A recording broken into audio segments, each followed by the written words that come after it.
वसई विरार महापालिका निवडणुकीचा प्रचार आजच संध्याकाळी संपला आणि आचारसंहिता सुद्धा लागू झालेली आहे। वसईमध्ये 115 प्रभागांसाठी 367 उमेदवार रिंगणात आहेत।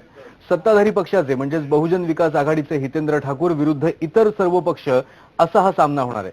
शिवसेनेनं या निवडणुकीसाठी जोरदार तयारी केलेली आहे, पण महायुतीच्या भाजप आणि माजी आमदार विवेक पंडित यांचा जन आंदोलन पक्ष हे प्रमुख प्रतिस्पर्धी असणार आहेत। बाकी काँग्रेस आणि राष्ट्रवादी काँग्रेस यांचा प्रचार फारसा दिसून आला नाही।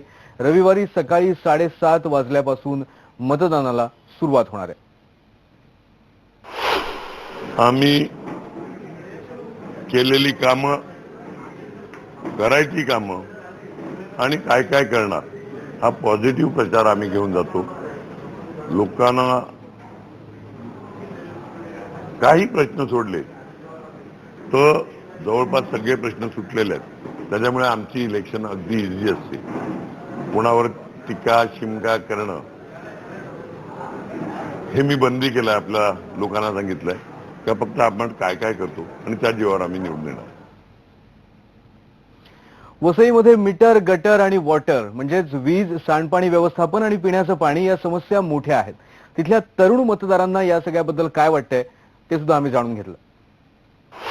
बेसिकली आमचा पाण्याचा प्रश्न सुटावा हीच आमची अपेक्षा आहे आणि ट्रान्सपोर्टेशनसाठी चांगल्या बसेस असाव्या म्हणून ती अपेक्षा आहे। खूप प्रॉब्लेम होते कॉलेजला जाताना, लवकर पोहोचत नाहीत ऑलमोस्ट टाइम, तर चांगल्या सोयी आम्हाला लागल्या पाहिजे। चांगली बस सेवा पाहिजे। बस सेवा, लाईटचा खूप प्रॉब्लेम आहे। लाईट बरोबर आहे म्हणजे नाही आहे, तर मुलांच्या एक्झाम्स वगैरे असतात तेव्हा त्यांना खूप प्रॉब्लेम होते, म्हणून लाईटचा प्रॉब्लेम आहे थोडा। आपल्याला माहिती आहे जसे रस्ते आता सध्या खराब आहेत व त्याचं पाणी पडण्यामुळे अजून खराब होण्याची शक्यता आहे व ते रस्ते लवकरात लवकर दुरुस्त व्हावे अशी अपेक्षा ठेवतात। गावात पाण्याची खूप बेकार म्हणजे समस्या आहे, ती कृपया तुम्ही सॉल्व्ह करून घ्यावी। खूप खराब पाणी आहे। जसं की माझा भाऊ बोलला की आपल्या इकडे रस्ते म्हणजे कसं पावसाळ्यात रस्ते खूप खराब होतात ना, त्या रस्त्यामुळे ट्रॅफिक खूप वाढत जातं, म्हणून ते रस्त्याची सोय करावी। आता पावसाळा पण चालू झाला आहे त्यामुळे खड्डे पण वाढत चालले आहेत, म्हणून ते काम लवकर चालू व्हावा।